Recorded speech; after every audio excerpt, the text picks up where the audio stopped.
ನಮಸ್ಕಾರ. ಇಂದು ನಮ್ಮೊಂದಿಗೆ doctor S Natesh, ಒಬ್ಬ ಸಸ್ಯ ವಿಜ್ಞಾನಿ ಹಾಗೂ ವಿಜ್ಞಾನದ ಪೋಷಕರು ಅಂತ ಹೇಳಬಹುದು. ಅವರು ಈ ಐಕಾನಿಕ್ ಟ್ರೀಸ್ ಆಫ್ ಇಂಡಿಯಾ ಅನ್ನುವ ಪುಸ್ತಕವನ್ನು ಬರೆದಿರುವ ಬರಹಗಾರ ನಮ್ಮ ಜೊತೆ ಇದ್ದಾರೆ. ಅವ್ರನ್ನ ಮೊದಲು ಬರಮಾಡ್ಕೊಳ್ಳೋಣ. ನಮಸ್ಕಾರ ನಟೇಶ್. ನಮಸ್ಕಾರ. ಐಕಾನಿಕ್ ಟ್ರೀಸ್ ಆಫ್ ಇಂಡಿಯಾ ಅಂದರೆ ಏನು?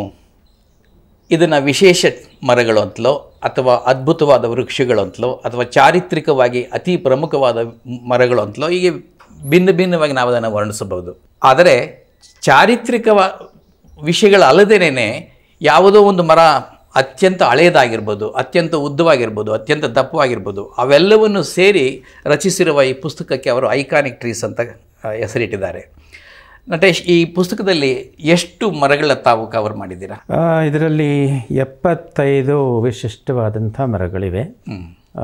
ಭಾರತದಾದ್ಯಂತ ಓಡಾಡಿ ಅದರಲ್ಲಿ ಯಾವ್ಯಾವುದು ಇಂಟ್ರೆಸ್ಟಿಂಗಾಗಿ ಕಾಣಿಸ್ತು ಅಂಥ 75 ಮರಗಳ ಬಗ್ಗೆ ಬರ್ತಿದ್ದೆ. ನಿಮ್ಮ ಪುಸ್ತಕದಲ್ಲಿರುವ ಈ ನಕ್ಷೆ ನಾನು ನೋಡಿದೆ.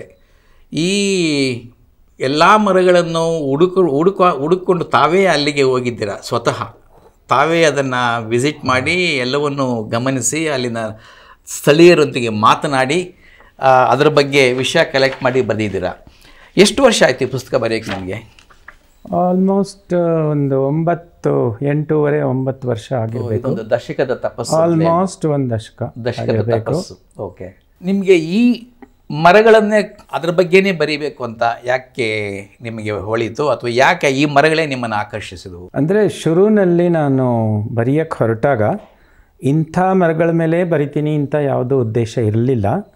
ಅಂದರೆ ವಿಶಿಷ್ಟವಾದ ಮರಗಳು ಯಾವುದು ಚರಿತ್ರೆಯಲ್ಲಿ ಇಂಪಾರ್ಟೆಂಟು ಅಥವಾ ಯಾವುದಕ್ಕೆ ತುಂಬ ಉದ್ದವಾದ ಅಥವಾ ಅಗಲವಾದ ಅಥವಾ ಬಹಳ ಹಳೆಯ ಆಯಸ್ಸಿನ ಮರಗಳು, ಓಲ್ಡೆಸ್ಟ್ ಟ್ರೀಸ್ ಆ ಥರ, ಅಥವಾ ಚರಿತ್ರೆಲೋ ಅಥವಾ ಇನ್ಯಾವುದಾದ್ರು ಬೊಟ್ಯಾನಿಕಲಿ ಇಂಟ್ರೆಸ್ಟಿಂಗ್ ಟ್ರೀಸ್ ಅಂತೀವಿ. ಸಸ್ಯಶಾಸ್ತ್ರದಲ್ಲಿ ಒಂಥರ ಸ್ವಲ್ಪ ಹೊರತಾಗಿದೆಯೋ ಅಥವಾ ವಿಶಿಷ್ಟವಾಗಿವೆಯೋ. ಉದಾಹರಣೆಗೆ ಒಂದು ಮರ ಬೆಂಗಳೂರು ಹತ್ತಿರ ಹೊಸಕೋಟೆ ಹತ್ತಿರ ಒಂದಿದೆ. ಅದರಲ್ಲಿ ಒಂದೇ ಮರದ ಮೇಲೆ 600 ಜೇನುಗೂಡುಗಳು, ಒಂದು ಪ್ರಪಂಚದಲ್ಲೇ ಇದು ದಾಖಲೆ, ವರ್ಲ್ಡ್ ರೆಕಾರ್ಡ್. ಆ ಥರದ ಮರಗಳು ಇಂಥದನ್ನೆಲ್ಲ ಸೇರಿಸಿ ಅದು ಬರಿತಾ ಹೋದಂಗೆ ಬೇರೆ ಬೇರೆ ಮರಗಳು ಸಿಕ್ಕಿದ್ವು. ಅದರಿಂದ ಅದು ಒಂದು 6 ಅಥವಾ 7 ಥರ ಟೈಪ್ಸ್ನ ನಾನು ವಿಂಗಡಿಸಿ ಎಲ್ಲೆಲ್ಲಿ ಎಷ್ಟೆಷ್ಟು ಸಿಕ್ತೋ ಅದನ್ನೆಲ್ಲ ಸೇರಿಸಿ ಬರೆದಿರೋವಂಥ ಬುಕ್ ಇದು. ಈ ನಕ್ಷೆನ ನೋಡ್ತಾ ಇರಬೇಕಾದ್ರೆ ಅಥವಾ ಈ ಮರಗಳ ವಿವರಗಳು ನೋಡ್ತಾ ಇರಬೇಕಾದ್ರೆ ನೀವು ಬಹುಶಃ ಭಾರತದಾದ್ಯಂತ ಇರುವ ವೃಕ್ಷಗಳಿಗೂ ಕೂಡ ಗಮನ ಕೊಡಬೇಕು. ಒಂದೇ ದೇಶದ ಅಥವಾ ಒಂದೇ ರಾಜ್ಯದ ಅಥವಾ ಒಂದೇ ಸ್ಥಳದ ಮರಗಳಿಗೆ ಗಮನ ಕೊಡಬಾರ್ದು ಅನ್ನೋ ರೀತಿಯಲ್ಲಿ ತಾವು ಯೋಚನೆ ಮಾಡಿದಾಗಿದೆ. ಅಷ್ಟೇ ಅಲ್ಲದೆ ವಿಧವಾದ ಮರಗಳನ್ನು ತಾವು ಗಮನಿಸಿ ಆ ಪಟ್ಟಿ ಮಾಡ್ಕೊಂಡಂಗಿದೆ. ನಿಜಾನಾ? ಹೌದು. ಅಂದರೆ ಇದು ಈ ಬುಕ್ಕು ಭಾರತದ ಮರಗಳ ಮೇಲೆ. ಓಕೆ.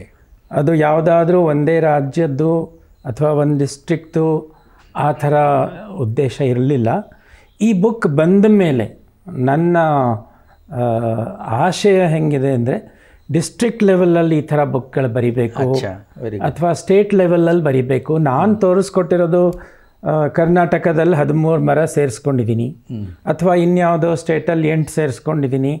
ಈ ನನಗೆ ಎಷ್ಟು ಹೋಗೋಕ್ಕಾಯ್ತೋ ಒಬ್ಬನೇ ಅಷ್ಟು ಮಾಡಿದ್ದೀನಿ. ಇದರಿಂದ ಈ ಬುಕ್ನ ಓದೋರು, ಅದರಲ್ಲಿ ರುಚಿ ಇರೋರು ಅಥವಾ ಸ್ಕಿಲ್ಸ್ ಇರೋರು ಅದನ್ನು ಮುಂದಕ್ಕೆ ತರಬೇಕು ಅಂತ ಆಸಕ್ತಿ ಇದ್ದವರು ಮಾಡಬೇಕು ಅನ್ನೋದೇ ನಂದು. 75 ಮರಗಳಲ್ಲಿ 15 ಮರ ಅಥವಾ 14 ಮರ ಕರ್ನಾಟಕದ್ದು ಅಂದರೆ ಅದು ಕರ್ನಾಟಕ ಸ್ವಲ್ಪ ಜಾಸ್ತಿನೇ ರೆಪ್ರೆಸೆಂಟ್ ಹಂಗಾಯಿತು. ಇದು ಕಾರಣ ಕರ್ನಾಟಕದಲ್ಲಿ ಆ ರೀತಿಯ ಮರಗಳಿರೋದಾ ಅಥವಾ ಕರ್ನಾಟಕದ ಮೇಲೆ ತಮಗಿರುವ ಪ್ರೀತಿನ ಅಥವಾ ಕನ್ನಡ ಪ್ರೀತಿನ? ಆ್ಯಕ್ಚುಲಿ ಅದೇನಂತಾರೆ, ಆಕ್ಸಿಡೆಂಟ್ ಆಫ್ ಹಿಸ್ಟ್ರಿ ಅಂತಾರಲ್ಲ ಆ ಥರ. ಇದರಲ್ಲಿ ನೀವು ಹೇಳಿದ ಎಲ್ಲ ಕಾರಣಗಳು ಇರ್ಬೋದು. ಭಾಷೆ ಒಂದು ಇಂಪೆಡಿಮೆಂಟ್ ಆಗಲಾರ್ದು ನನಗೆ. ಇಲ್ಲಿ ಕರ್ನಾಟಕದ ಭಾಷೆ ಕನ್ನಡ ಬರ್ತಿತ್ತು, ಅದರಿಂದ ನಾನೇ ಬೇಕಾದರೆ ಎಲ್ಲಿ ಬೇಕಾದ್ರೂ ಹೋಗಿ ತಿಳ್ಕೊಂಡು ಬರಿಬೋದಾಗಿತ್ತು. ಇವಾಗ ನಾನು ಅದನ್ನೇ ತಮಿಳ್ನಾಡಿಗೆ ಹೋದರೆ, ಗುಜರಾತ್ಗೆ ಹೋದರೆ, ಅಸ್ಸಾಂಗೆ ಹೋದರೆ ಭಾಷೆ ಮಧ್ಯದಲ್ಲಿ ಒಂದು ತಡೆ ತರಿಸುತ್ತೆ. ಅದರಿಂದಾಗಿ ಅದು ಲಾಜಿಸ್ಟಿಕಲಿ ಜಾಸ್ತಿ ಇಲ್ಲಿಗೆ ಹೋಗಿ ಬರೋ ಥರ ಒಂದು ಅವಕಾಶ ಸಿಕ್ಕಿದ್ರಿಂದ ಇದರಿಂದ ಜಾಸ್ತಿ ಮರಗಳನ್ನು ಸೇರಿಸ್ಕೊಂಡಿದ್ದೀನಿ ಹೊರತು ಕರ್ನಾಟಕದಲ್ಲೇ ಈ ಥರ ಮರಗಳಿವೆ ಅಥವಾ ಬೇರೆ ಎಲ್ಲೂ ಇಲ್ಲ ಅನ್ನೋ ಅದನ್ನು ಓದುಗರು ಆ ಥರ ತಿಳ್ಕೊಬಾರ್ದು. ಪ್ರಪಂಚ ಅಂದರೆ ನಮ್ಮ ದೇಶದಲ್ಲಿ ಎಲ್ಲ ಸ್ಟೇಟ್ಗಳಲ್ಲೂ ಈ ಥರ ವಿಶಿಷ್ಟವಾದಂಥ ಮರಗಳಿವೆ.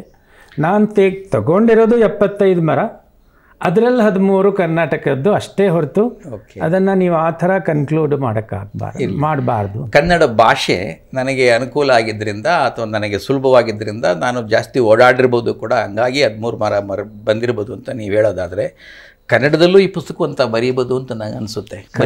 ನಂದು ಇದು ಎಲ್ಲ ಭಾರತೀಯರು ಇದ್ರ ಬಗ್ಗೆ ಓದಬೇಕು, ತಿಳ್ಕೋಬೇಕು. ಈ ಮರಗಳ ಬಗ್ಗೆ ತಿಳ್ಕೊಂಡು ಅದನ್ನು ಅದರ ಸಂರಕ್ಷಣೆಗೆ ಅವರೂ ಕೈ ಜೋಡಿಸ್ಬೇಕು. ಬರೀ ಗೌರ್ಮೆಂಟ್ನವರದ್ದು ಸಪೋರ್ಟು ಭಾಳ ಅಗತ್ಯ. ಗೌರ್ಮೆಂಟ್ ಸಪೋರ್ಟ್ ಇಲ್ಲದೆ ಈ ಥರ ಕಾನ್ಸರ್ವೇಷನ್ ಅಂತ ಸಂರಕ್ಷಣೆ ಕೆಲಸನ ಯಾರೂ ಮಾಡೋಕ್ಕಾಗಲ್ಲ. ಬಟ್ ಬರೀ ಗೌರ್ಮೆಂಟ್ಗಳಿಗೂ ಕೂಡ ಈ ಥರ ತಾವೇ ಮಾಡೋಕ್ಕಾಗಲ್ಲ.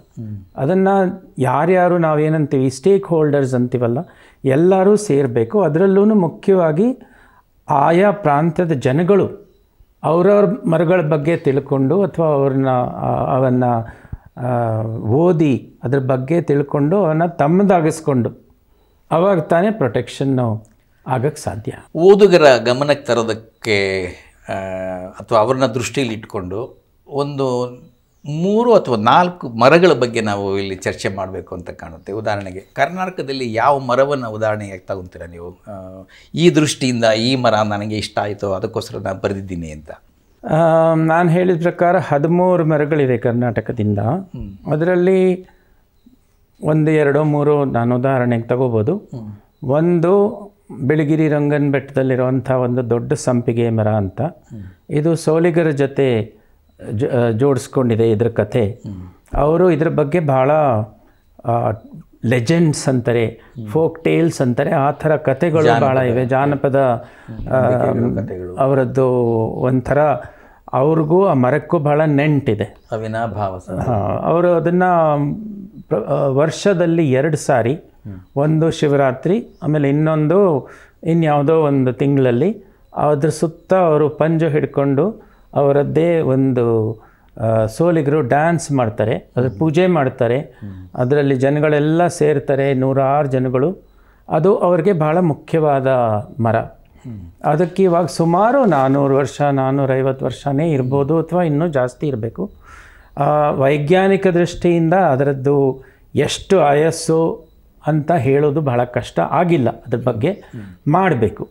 ಅದ್ರ ಬಗ್ಗೆ ಆ್ಯಂಡ್ ಮಾಡಿಬಿಟ್ಟು ಅವಾಗ ನಾವು ಇಷ್ಟೇ ಆಗಿದೆ ಅಂತ ಖಚಿತವಾಗಿ ಹೇಳೋಕ್ಕಾಗಲ್ಲ. ಬಟ್ ಭಾಳ ಹಳೆ ಮರ, ಅಂಥ ದೊಡ್ಡ ಸಂಪಿಗೆ ಮರನ ನಾನು ಇನ್ನೆಲ್ಲೂ ನೋಡಿಲ್ಲ. ಸೋಲಿಗರ ಈ ಸಂಪಿಗೆ ಮರದ ಬಗ್ಗೆ ನಾವು ಚರ್ಚೆ ಮಾಡ್ತಿರ್ಬೇಕಾದ್ರೆ ಒಂದು ಪ್ರಶ್ನೆ ಹುಟ್ಟುತ್ತೆ. ಯಾಕೆ ಅಷ್ಟೊಂದು ಮರಗಳಿರಬೇಕಾದ್ರೆ ಅವರು ಬಹುಶಃ ಸಂಪಿಗೆನ ಯಾಕೆ ಅವರು ಅಷ್ಟೊಂದು ಪ್ರಾಮುಖ್ಯತೆಯಿಂದ ಕಂಡಿರಬೇಕು ಅಥವಾ ಪೂಜ್ಯಭಾವದಿಂದ ಕಂಡಿರಬೇಕು? ಅದರ ಹಿನ್ನೆಲೆ ಏನಾದರೂ ಸಿಗ್ತಾ ನಿಮಗೆ? ಅದ್ರ ಬಗ್ಗೆ ಅವರು ಒಂದು ಕತೆ ಹೇಳ್ತಾರೆ ಸೋಲಿಗರು. ಪರಶುರಾಮಂದು ಕತೆ ಇದರಲ್ಲಿ ಬರುತ್ತೆ. ಸೋಲಿಗರು ಹೇಳೋ ಪ್ರಕಾರ ಅದು ಒಂಥರ ಅದರದ್ದು ಅದರ ಟ್ರಂಕ್ ಮೇಲೆ ಗಂಟುಗಳಿವೆ. ಆ ಗಂಟುಗಳನ್ನು ನೋಡಿದ್ರೆ ಅವರು ಜಟೆ ಈಶ್ವರಂದು, ಅದು ಮ್ಯಾಟ್ಲಾಕ್ಸ್ ಅಂತಾರಲ್ಲ, ಆ ಥರದ್ದು. ಅದು ಶಿವನ ಪ್ರತ್ಯಕ್ಷ ರೂಪ ಅಂತ ಅವರ ಭಾವನೆ. ಅದಕ್ಕೆ ಮಹಾಶಿವರಾತ್ರಿ ದಿವಸ ಅವರು ಒಂದು ಗೋರುಕಾನ ಡ್ಯಾನ್ಸ್ ಅಂತ ಅವರದ್ದು ಮಾಡ್ತಾರೆ. ಆಮೇಲೆ ಅದ್ರ ಬಗ್ಗೆ ಈಶ್ವರಂದು ಪಾರ್ವತಿ ಬಗ್ಗೆ ಒಂದು ಕತೆ ಇದೆ, ಅವರದ್ದೇ ಸೋಲಿಗರ ಕತೆ ಇದೆ. ಒಂದು ಸರ್ತಿ ಅಲ್ಲಿ ಶ್ರವಣ ಅಥವಾ ಶ್ರವಣಣ ಅಂತ 2 ಥರ ಹೇಳ್ತಾರೆ. ರಾಕ್ಷಸ ಇದ್ದಂತೆ, ಅವನ್ನೆಲ್ಲ ದೇವತೆಗಳಿಗೂ ತುಂಬ ಕಷ್ಟ ಕೊಡ್ತಾ ಇದ್ದಂತೆ. ಯಾರಿಗೂ ಅವನ್ನ ಸೋಲ್ಸೋಕ್ಕಾಗಲಿಲ್ಲ, ಬ್ರಹ್ಮ ವಿಷ್ಣು ಮಹೇಶ್ವರಿಗೂ ಆಗಲಿಲ್ಲ. ಕಡೆಗೆ ಇವರೆಲ್ಲ ಹೋಗ್ಬಿಟ್ಟು ದೇವತೆಗಳು ಕೇಳ್ಕೋತಾರೆ, ನೀವು 3 ಜನನೂ ಹೆಲ್ಪ್ ಮಾಡಬೇಕು ಅಂತ. ಕಡೆಗೆ ಎಲ್ಲ ದೇವತೆಗಳು ಹೋಗಿ ಈ ತ್ರಿಮೂರ್ತಿಗಳ ಸಹಾಯದಿಂದ ಅವನ್ನ ಸೋಲಿಸ್ತಾರೆ ಮತ್ತು ಅವನ್ನ ವಧೆ ಮಾಡ್ತಾರೆ. ಆವಾಗ ಅವ್ರ ಮೈ ತುಂಬ ಒಂಥರ ರಕ್ತ, ಬಟ್ಟೆ ಮೇಲೆ, ಮೈ ಮೇಲೆ, ಕೈ ಮೇಲೆ ಎಲ್ಲ. ಅದನ್ನು ಎಲ್ಲಿ ತೊಳ್ಕೊಳ್ಳೋದು? ಆವಾಗ ಅವರು ಪರಶುರಾಮ ಅಲ್ಲಿದ್ದವನು ಒಂದು ಗೆರೆ ಎಳಿತಾರಂತೆ, ಒಂದು ಇದರಿಂದ ವಾಕಿಂಗ್ ಸ್ಟಿಕ್ ಅಂತೀವಲ್ಲ ಓಕೆ ಅದರಿಂದ ದಂಡದಿಂದ ಅವಾಗ ಅಲ್ಲಿ ಒಂದು ನದಿ ಹರಿಯಕ್ಕೆ ಶುರುವಾಯಿತು. ಅದೇ ಇವಾಗ ಅಲ್ಲಿ ಹರಿತಿರೋ ಭಾರ್ಗವಿ ನದಿ ಅಂತ ಹೇಳ್ತಾರೆ. ಆಮೇಲೆ ಇನ್ನೊಂದು ಕತೆ ಹೇಳ್ತಾರೆ. ಆಮೇಲೆ ಪಾರ್ವತಿ ಏನು ಮಾಡಿದ್ಲು, ಆ ನದಿ ತೀರದಲ್ಲಿ ಈ ಮರದ್ದು ಒಂದು ಸಣ್ಣ ಮರನ ಅದ್ರ ಹತ್ರ ಇಟ್ಲು. ಅದು ಓವರ್ ನೈಟ್ ರಾತ್ರಿ ಅದು ಬೆಳೆದು ಈ ಥರ ದೊಡ್ಡ ಮರ ಆಯಿತು ಅನ್ನೋ ಕಥೆನೂ ಇದೆ. ಇನ್ನು ಪುರಾಣಗಳಲ್ಲಿ ಅಥವಾ ಬೇರೆ ಕಡೆ ಈ ಥರ ಕಥೆಗಳಿವೆ ಅದ್ರ ಬಗ್ಗೆ. ಪರಶುರಾಮ ಅವರ ತಂದೆ ಹೇಳಿಕೆ ಪ್ರಕಾರ ಅವ್ರ ಅಮ್ಮನ್ನ ವಧೆ ಮಾಡಿಬಿಡ್ತಾರೆ, ಅವ್ರ ಕಡ್ದಾಕ್ಬಿಡ್ತಾರೆ ಕೊಡ್ಲಿಯಿಂದ. ಅವಾಗ ಅವ್ರಿಗೆ ಭಾಳ ಡಿಪ್ರೆಷನ್ ಆಗುತ್ತೆ. ಆಗಿನ ಕಾಲದಲ್ಲಿ ಪಾಪ ಸೈಕಿಯಾಟ್ರಿಸ್ಟ್ ಇರ್ತಿರ್ಲಿಲ್ಲ. ಅವ್ರ ಅಪ್ಪನ ಹತ್ರ ಹೋಗಿ ಕೇಳಿದ್ರಂತೆ, ಏನು ಮಾಡಲಿ, ನಾನು ಡಿಪ್ರೆಷನ್ ಆಂಗ್ಸೈಟಿ ಈ ಥರ ಕೆಲಸ ಮಾಡಿಬಿಟ್ಟಿದ್ದೀನಿ, ನೀವು ಹೇಳಿದ್ರಿ, ನಾನು ಒಬೇ ಮಾಡಿಬಿಟ್ಟೆ, ಆದರೆ ನನಗೆ ದೋಷ ಹೆಂಗೆ ಹೋಗುತ್ತೆ ಅಂತ. ಅವರು ಹೇಳಿದ್ರಂತೆ, ನೀನು ಹೋಗು ಅರಣ್ಯದಲ್ಲೆಲ್ಲ ಸುತ್ತಾಡ್ಕೊಂಡು ಬಾ, ತಪಸ್ಸು ಮಾಡು, ಹೋಗಿ ನಿಮಗೆ ಶಾಂತಿ ಸಿಗುತ್ತೆ. ಅವ್ರು ಹೋಗ್ತಾ ಇದ್ದಾಗ ಎಲ್ಲೋ ಒಂದು ಕಡೆ ಕೂತಿದ್ದಾಗ ಯಾವುದೋ ಒಂದು ಹಕ್ಕಿ ಅದರ ಡ್ರಾಪಿಂಗ್ಸ್ ಅವ್ರ ತಲೆ ಮೇಲೆ ಬಿತ್ತಂತೆ. 3 ಸೀಡ್ಸ್ ಇತ್ತಂತೆ ಸಂಪಿಗೆದರಲ್ಲಿ. ಒಂದು ಸೀಡ್ ಅಲ್ಲೇ ಬಿತ್ತಂತೆ. ಅದು ಚಿಕ್ಕ ಸಂಪಿಗೆಯಾಗಿ ಹುಟ್ಕೊಂತು. ಅಲ್ಲಿಂದ ಎದ್ದು ಅವರು ಇನ್ನೊಂದು ಕಡೆಗೆ ಹೋಗಿ ಕೂತ್ಕೊಂಡ್ರು. ಅಲ್ಲಿ ಇನ್ನೊಂದು ಸೀಡ್ ಕೆಳಗಡೆ ಬಿತ್ತು ನದಿ ತೀರದಲ್ಲೇನೆ, ಅದು ದೊಡ್ಡ ಸಂಪಿಗೆ ಆಯಿತು. 3ನೇ ಸೀಡ್ ಎಲ್ಲೋಯ್ತು ಅಂತ ಅವ್ರ ಕಥೆಯಲ್ಲಿ ಗೊತ್ತಿಲ್ಲ. ಅದರಿಂದ ನಾನು ಕೇಳಿದೆ, ಇದು 2 ಸೀಡ್ ಇದ್ದಿದ್ದನ್ನು 3 ಸೀಡ್ ಅಂತ ಯಾಕೆ ಹೇಳ್ತೀರಾ ಅಂತ. ಆದರೆ ಅವ್ರು ಹೇಳ್ತಾರೆ, ನಮಗೂ ದೊಡ್ಡವ್ರು ಹೇಳಿದ್ದಾರೆ ಸರ್, ಅದು 3 ಸೀಡ್ ಇತ್ತು ಅಂತ. Anyway, it's interesting. ಸೊ ಅದು ಅದರಿಂದ ಹುಟ್ಟಿದಂಥ ಗಿಡ. ಆಮೇಲೆ ಅವರ ಅಮ್ಮ ವಾಪಸ್ ಬದುಕಕ್ಕೆ ಬಂದರು. ಇವರದ್ದು ವರ ಕೇಳ್ಕೊಂಡ್ರು ಅಪ್ಪನ, ಹತ್ಯೆ ಮಾಡಿದ್ಮೇಲೆ ಅಮ್ಮನ ವಾಪಸ್ ಜೀವ ಕೊಡಬೇಕು ಅವ್ರಿಗೆ ಅಂತ. ಅವ್ರ ಅಮ್ಮಂಗೆ ಪರಶುರಾಮನ್ ಕಂಡ್ರೆ ಭಾಳ ಪ್ರೀತಿ. ಅವರು ಇವನ್ ಮಗ ತಪಸ್ಸೆಗೆ ಹೊಟ್ಟೋದ ಅಂತ ಅವ್ರಿಗೆ ಭಾಳ ದುಃಖ ಆಗಿ, she wanted to be very near him. So ಅಲ್ಲೇ ನದಿಯಾಗಿ ಈ ಮರದ ಪಕ್ಕ ಹರಿತಾ ಇದ್ದಾರೆ. ಭಾರ್ಗವಿ ನದಿ ಅನ್ನೋದು ಅವ್ರ ಅಮ್ಮಂದು ರೂಪ. ಆ ಕಥೆನೂ ಇದೆ. ಈ ಥರ ವಿಧವಾದ ಕಥೆಗಳು ಅದ್ರ ಜೊತೆ ಜೋಡಿಸಿದ್ದಾರೆ. ಮತ್ತೊಂದು ವೃಕ್ಷ ನೀವು ಇಲ್ಲಿ ವಿವರಣೆ ಕೊಟ್ಟಿರೋದು ಅಂತಂದರೆ ನಮ್ಮ ಸಂಗೊಳ್ಳಿ ರಾಯಣ್ಣನ ಬಗೆಗಿನ. ನಮ್ಮ ಕರ್ನಾಟಕದ ಜನತೆಗಂತೂ ಸಂಗೊಳ್ಳಿ ರಾಯಣ್ಣ ಅಂತಂದರೆ ಎಲ್ಲೋ ಏನೋ ಒಂದು ರೀತಿಯ ಭಾವನೆ ಹುಟ್ಟುತ್ತೆ. ನೀವು ಆ ಮರ ನೋಡಿದ್ದೀರಾ? ಆ ಮರದ ಬಗ್ಗೆ ಕೇಳಿದ್ದೀರಾ? ಏನು ಅನ್ನಿಸ್ತು ಮರ ನೋಡಬೇಕಾದ್ರೆ? ಅಲ್ಲಿ 2 ಮರಗಳಿವೆ. ನಾವು ಯಾವುದನ್ನು ಬ್ಯಾನಿಯನ್ ಅಂತೀವಿ, ಆಲದ ಮರ. 2 ಮರಗಳು ಸಂಗೊಳ್ಳಿ ರಾಯಣ್ಣನ ಜೊತೆ ಅವರ ಹೆಸರು ಜೊತೆ ಜೋಡಿಸ್ಕೊಂಡಿದ್ದೇವೆ. ಅದರಲ್ಲಿ ಒಂದು, ಅವರು ಸಂಗೊಳ್ಳಿ ರಾಯಣ್ಣನ ಬ್ರಿಟಿಷ್ನವರು ಹಿಡ್ಕೊಂಡು ಅವರನ್ನು ಗಲ್ಲಿಗೆ ಏರಿಸಿದಂಥ ಒಂದು ಜಾಗ, ಆ ಮರದಿಂದ ಅವರನ್ನು ನೇತು ಹಾಕಿದ ಜಾಗ, ಅದು ಒಂದು ಮರ. ಆಮೇಲೆ ಅವರದ್ದು ಶವನ ಅವ್ರ ಫ್ರೆಂಡು ಯಾರೋ ತಗೊಂಡು ಹೋಗಿ ಒಂದು 2-3 ಕಿಲೋಮೀಟರ್ ದೂರದಲ್ಲಿ ಅವರನ್ನು ಭೂಮಿಲಿ ಸಮಾಧಿ ಮಾಡಿದ ಜಾಗ ಒಂದಿದೆ. ಅಲ್ಲಿ ಇನ್ನೊಂದು ಆಲದ ಮರ ಹಾಕಿದ್ದಾರೆ. ಅವು 2 ನೋಡೋಕ್ಕಿದೆ ಈಗ ಅಲ್ಲಿ. ಈಗ ಅವರು ಅದನ್ನು ಟೂರಿಸ್ಟ್ ಸ್ಪಾಟ್ ಮಾಡ್ತಾ ಇದ್ದಾರೆ ಕರ್ನಾಟಕ ಗೌರ್ಮೆಂಟ್ನವರು. ನಾನು ಹೋದಾಗ ಇನ್ನೂ ನಡೀತಾ ಇತ್ತು ಕೆಲಸ. ಅದು ಒಂದು ಕಾಲದಲ್ಲಿ ಎಲ್ಲಿ ಅವರು ಅವ್ರನ್ನ ನೇತು ಹಾಕಿದ್ರು ಮರದಿಂದ ಸಾಯಿಸೋಕ್ಕೆ, ಆ ಮರ ತುಂಬ ದೊಡ್ಡದಾಗಿದ್ದಿರಬೇಕು. ಇವಾಗ ಸ್ವಲ್ಪ ಅದು ಕಾಲಕ್ರಮೇಣ ಅದು ಸ್ವಲ್ಪ ಕ್ಷೀಣವಾಗಿದೆ, ಬಟ್ ಅದಿನ್ನೂ ಚೆನ್ನಾಗಿ ಕಾಣಿಸುತ್ತೆ ನೋಡೋಕ್ಕೆ. ಆಮೇಲೆ ಹಾಗೇನೆ ಸಮಾಧಿ ಹತ್ರ ಇರೋದನ್ನು ಅವ್ರು ಯಾರು ಅವ್ರ ಫ್ರೆಂಡ್ ಅವ್ರನ್ನ ಕರ್ಕೊಂಡೋಗಿ ಸಮಾಧಿ ಮಾಡಿದ್ರು, ಆತ ಅದ್ರ ಮೇಲೆ ಒಂದು ಗಿಡ ನೆಟ್ಟರು ಅಂತ ಹೇಳ್ತಾರೆ. ಅಲ್ಲಿಗೆ ಜನಗಳು ಬಂದು ಈಗಲೂ ಕಪಲ್ಸ್ ಹೋಗ್ತಾರೆ ಅಲ್ಲಿಗೆ. ಅವ್ರು ಹೋಗ್ಬಿಟ್ಟು ನನಗೆ ಸಂಗೊಳ್ಳಿ ರಾಯಣ್ಣನ ಅಂಥ ಗಂಡನ ಕೊಡು, ಒಳ್ಳೆ ಮಗುನ್ ಕೊಡು ಅಂದ್ಬಿಟ್ಟು ಬ್ರೇವ್ ಚೈಲ್ಡ್ ಅನ್ನೋ ಥರ ಅದನ್ನು ಕೇಳೋರು ಬಹಳ ಜನ ಬರ್ತಾರೆ. ಕೇಳಿಕೊಂಡು ಮಕ್ಕಳು ಆದವರು 1-2 ಜನ ನೋಡಿದೆ, ಅವರು ಥ್ಯಾಂಕ್ಸ್ ಗಿವಿಂಗ್ ಅದಕ್ಕೋಸ್ಕರನೂ ಬರೋರಿದ್ದಾರೆ. ಅವರವರ ಭಕ್ತಿ, ಅವ್ರ ಶ್ರದ್ಧೆ, ಅವರದ್ದು ನಂಬಿಕೆ, ಅದು ಹೆಂಗೆ ನಡೆಯುತ್ತೋ ಗೊತ್ತಿಲ್ಲ, ಅದನ್ನು ಟೂರಿಸ್ಟ್ ಸ್ಪಾಟ್ ಥರ ಮಾಡಿದ್ದಾರೆ.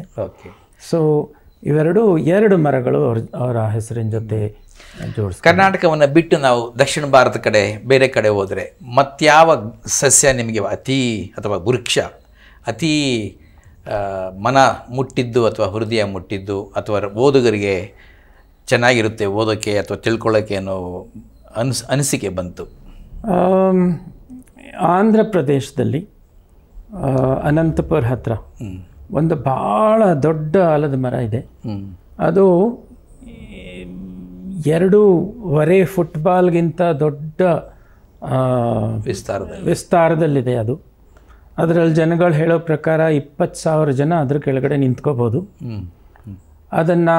ಅದ್ರ ಕೆಳಗಡೆ ನೀವು ಈಗಲೂ ಹೋದರೆ ಹೊರಗಡೆ ಎಷ್ಟು ನಿಮಗೆ ಟೆಂಪರೇಚರ್ ಇರುತ್ತೆ ಅಲ್ಲಿಗಿಂತ 2-3 ಡಿಗ್ರಿ ಕಮ್ಮಿ ಆಗುತ್ತೆ. ಅಲ್ಲಿ ಎಷ್ಟು ಅದ್ರ ಕೆಳಗಡೆ ಒಣಗಿದ ಎಲೆಗಳು, ತರಗೆಲೆಗಳು ಅಲ್ಲಿ ಬಿದ್ದಿರುತ್ತೆ.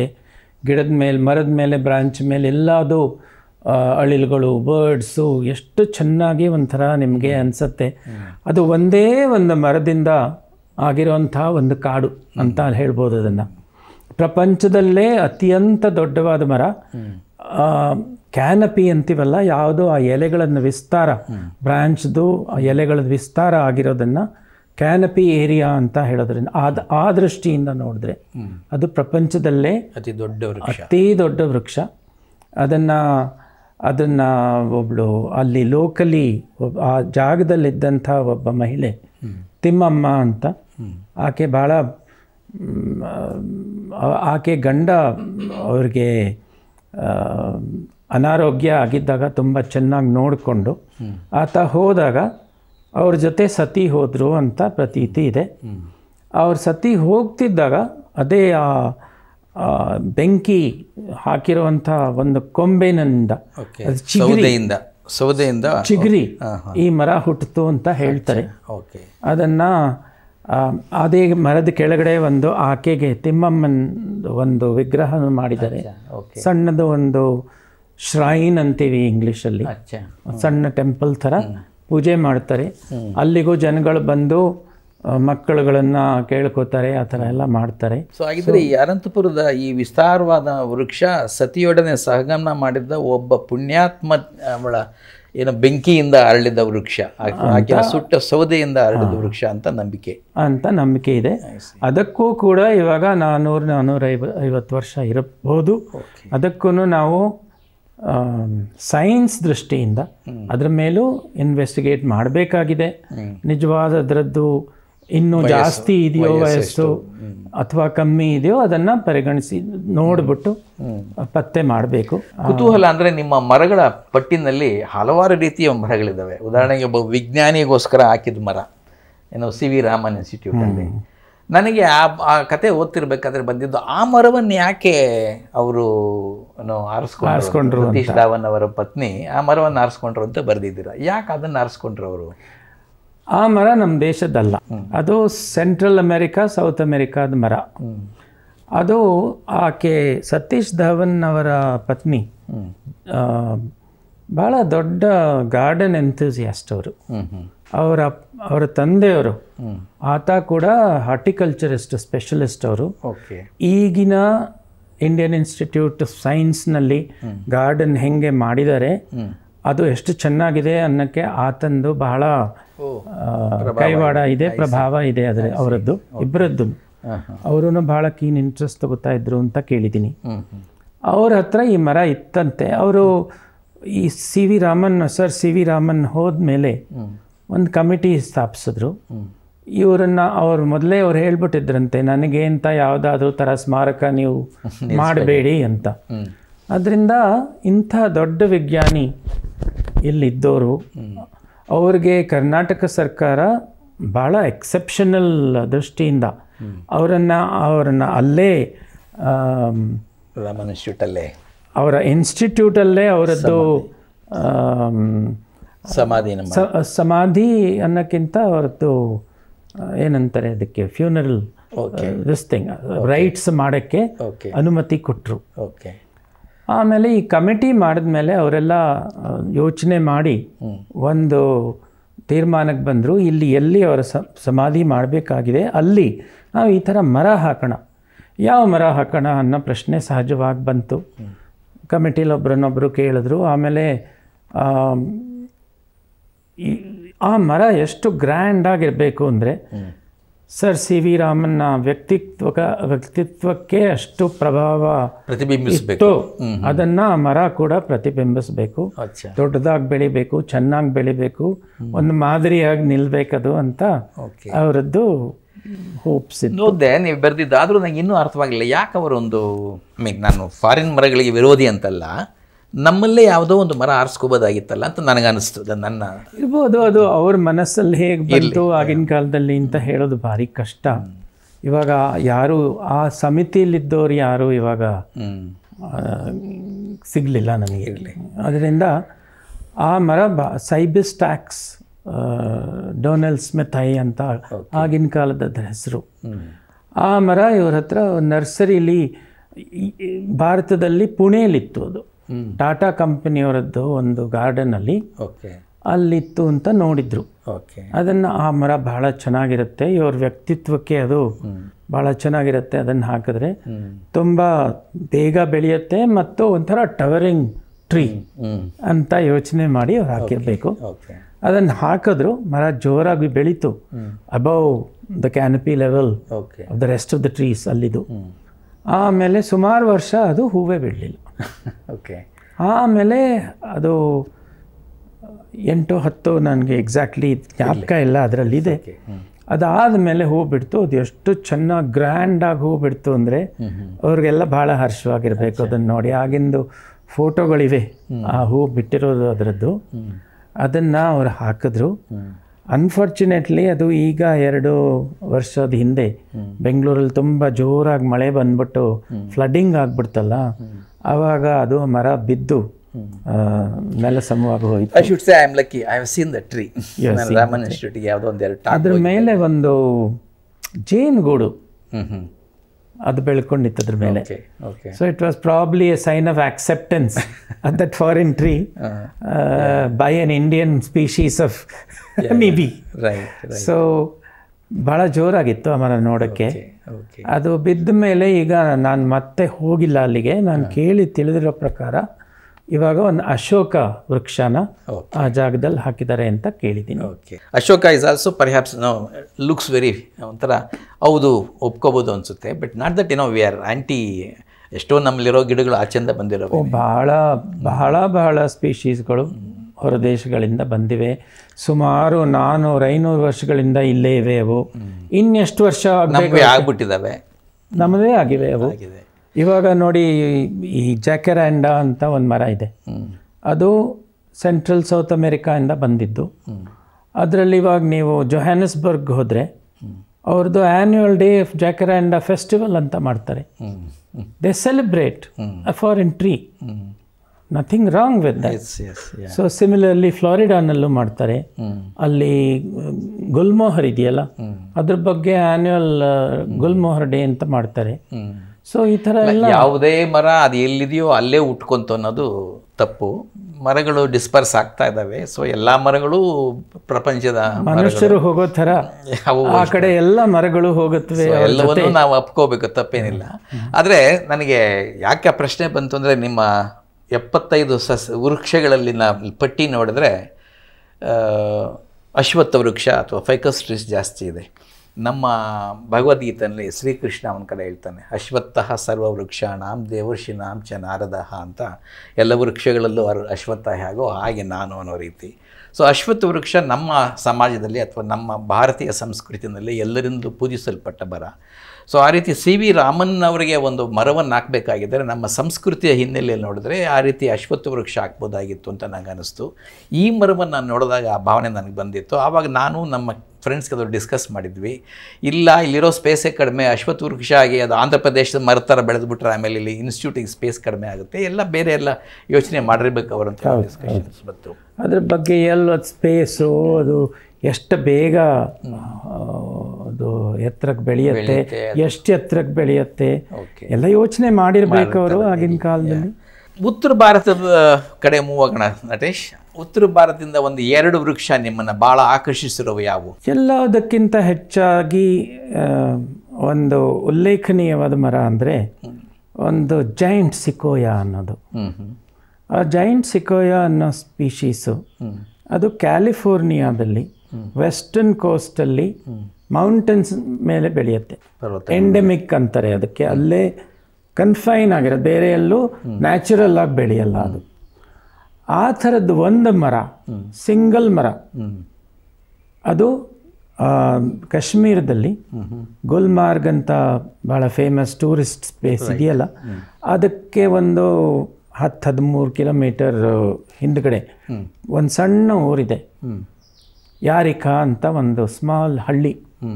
ಅಲ್ಲಿ ಒಂದು ನಮ್ಮ CSIR council of scientific and industrial research ಅವರದ್ದು ಒಂದು ಸ್ಮಾಲ್ ಫೀಲ್ಡ್ ಸ್ಟೇಷನ್ ಇದೆ. ಅವರದ್ದು ಇನ್ಸ್ಟಿಟ್ಯೂಟು ಜಮ್ಮುಲಿದೆ, Indian institute of integrated medicine ಅಂತ. ಅದು ಅವರದ್ದೊಂದು ಫೀಲ್ಡ್ ಸ್ಟೇಷನ್ ಥರ ಒಂದು ಯಾರಿಕಾ ವಿಲೇಜಲ್ಲಿದೆ. ಅಲ್ಲಿ ಒಂದು ಮರ ಅಲ್ಲಿ ಬಂದು ನಿಂತಿದೆ. ಕ್ಯಾಲಿಫೋರ್ನಿಯಾದು, which is endemic to California. Endemic to California. And this environment is not similar to that of California at all. Maybe Kashmir temperate country ಅಷ್ಟೇ, ಆದರೆ ಅದು ಅದರಲ್ಲಿ ರಿಪ್ರೊಡಕ್ಟಿವ್ ಪಾರ್ಟ್ಸು ಕೋನ್ಸ್ ಅಂತೀವಿ ನಾವು, ಆ ಕೋನ್ಸು ಬಿಡುತ್ತೆ. ಅದರಲ್ಲಿ ಮೇಲ್ ಕೋನ್ಸು ಫೀಮೇಲ್ ಕೋನ್ಸ್ ಎಲ್ಲ ಇದು ಮೊನೇಷಿಯಸ್, ಒಂದೇ ಗಿಡದಲ್ಲಿ ಹೆಣ್ಣು ಒಂದೇ ಗಿಡದಲ್ಲಿ ಬರುತ್ತೆ. ಆದರೆ ಅದು ಕೆಳಗಡೆ ಬಿದ್ದಾಗ ಒಂದೂ ಸೀಡ್ಲಿಂಗ್ ಬಿಡಲ್ಲ, ಬೆಳೆದಿಲ್ಲ ಅದರದ್ದು. ಅದು ಯಾಕೆ ಬೆಳೆದಿಲ್ಲ ಒಂದು ಸೀಡ್ಲಿಂಗ್ ಅಂದರೆ, ಒಂದೇ ಒಂದು ಮರ ಇಡೀ ಭಾರತದಲ್ಲಿ ಅದು ಒಂದೇ ಮರ ನಾನು ನೋಡಿರೋದು, ನನಗೆ ತಿಳಿದಿರೋ ಮಟ್ಟಿಗೆ ಅದು ಒಂದೇ ಒಂದು ಮರ. ಸುಮಾರು ಎಷ್ಟು ವರ್ಷದಿಂದ ಇದೆ ಅದು? ಅದು ಡಿಸ್ಕವರ್ ಮಾಡಿದಾಗ ಅದಕ್ಕೆ ಒಂದು 40 ವರ್ಷ ಇದ್ದೀತು. ಒಂದು ಇಂಡಿಯನ್ ಫಾರೆಸ್ಟರ್ ಅಂತ ಒಂದು ಮ್ಯಾಗಝೀನ್, ಅದು ಜರ್ನಲ್ ಬರುತ್ತೆ ಅವರದ್ದು, ಫಾರೆಸ್ಟ್ರಿನವರದ್ದು. ಅದರಲ್ಲಿ ಕಾಶ್ಮೀರ್ ಯೂನಿವರ್ಸಿಟಿಲಿ ಒಬ್ಬರು ಪ್ರೊಫೆಸರು ಡಾಕ್ಟರ್ ದಾರ್ ಅಂತ, ಅವ್ರು ಅದ್ರ ಮೇಲೆ ಒಂದು ಪೇಪರ್ ಬರೆದ್ರು. ಅಲ್ಲಿಗೆ ಅದ್ರ ಕತೆ ಮುಕ್ತಾಯ ಆಗೋಯ್ತು, ಯಾರೂ ಅದ್ರ ಬಗ್ಗೆ ಗಮನನೇ ಕೊಡಲಿಲ್ಲ. ಈಗ ಅದಕ್ಕೆ ಸುಮಾರು 90-95 ವರ್ಷ ಇದ್ದೀತು. ಅದು ಒಂದೇ ಮರ ಅಲ್ಲಿ ನಿಂತಿದೆ. ಅದು ಯಾಕೆ ಬಂತು ಅಲ್ಲಿಗೆ, ಅದು ಹೇಗೆ ಬಂತು, ಯಾರು ತಂದರು, ಅದ್ರ ಬಗ್ಗೆ ಏನು ದಾಖಲೆ ನಿಮಗೆ ಸಿಗಲ್ಲ ಹುಡುಕಿದ್ರೆ. ಇನ್ಸ್ಟಿಟ್ಯೂಷನ್ನಲ್ಲೂ ಇಲ್ಲ, ಯಾಕೆಂದರೆ ಅದು ಇನ್ಸ್ಟಿಟ್ಯೂಷನ್ನು ಆ ಏರಿಯಾನ ಅಕ್ವೈರ್ ಮಾಡೋಕ್ಕೆ ಮುಂಚೆ ಆ ಮರ ಇತ್ತು ಅಲ್ಲಿ. ಅದನ್ನು ಇವರು ಅಕ್ವೈರ್ ಮಾಡ್ಕೊಂಡಿದ್ದಾರೆ ಆ ಜಾಗನೇ ಹೊರತು ಅವ್ರಿಗೂ ಅದ್ರ ಬಗ್ಗೆ ಎಲ್ಲಿಂದ ಬಂತು ಅದ್ರ ಮೇಲೆ ಊಹೆಗಳು ಇವೆ.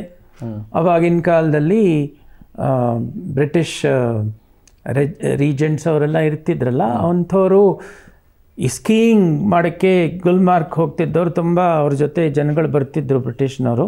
ಅವರಲ್ಲಿ ಯಾರೋ ಒಬ್ಬರು ತಂದು ಹಾಕಿರಬೇಕು ಅನ್ನೋದು ಒಂದು ದಂತಕಥೆ. ಅದಲ್ಲದೆ ಒಬ್ಬರು ಯಾವುದು ಭಾರತ ದೇಶದಲ್ಲಿ ಇನ್ಸ್ಪೆಕ್ಟರ್ ಜನರಲ್ ಆಫ್ ಫಾರೆಸ್ಟ್ಸ್ ಆಗಿದ್ದವರು, ಕ್ಲಟರ್ಬಕ್ ಅಂತ ಅವ್ರ ಹೆಸರು, ಅವರು ಇಲ್ಲಿಂದ ರಿಟೈರ್ ಆದಮೇಲೆ, ಆಗ ಕಾಶ್ಮೀರ ಇನ್ನೂ ಪ್ರಿನ್ಸ್ಲಿ ಸ್ಟೇಟ್ ಆಗಿತ್ತು, ಆಗ ಅಲ್ಲಿ ರಾಜರು ಅವರನ್ನು ಅಲ್ಲಿಗೆ ಕರೆದ್ರು, ಕಾಶ್ಮೀರಿಗೆ ಬನ್ನಿ, ನಮ್ಮ ಫಾರೆಸ್ಟ್ಸ್ ಇನ್ಚಾರ್ಜ್ ಆಗಿ ನಮಗೆ ಸ್ವಲ್ಪ ಹೆಲ್ಪ್ ಮಾಡಿ ಅಂತ.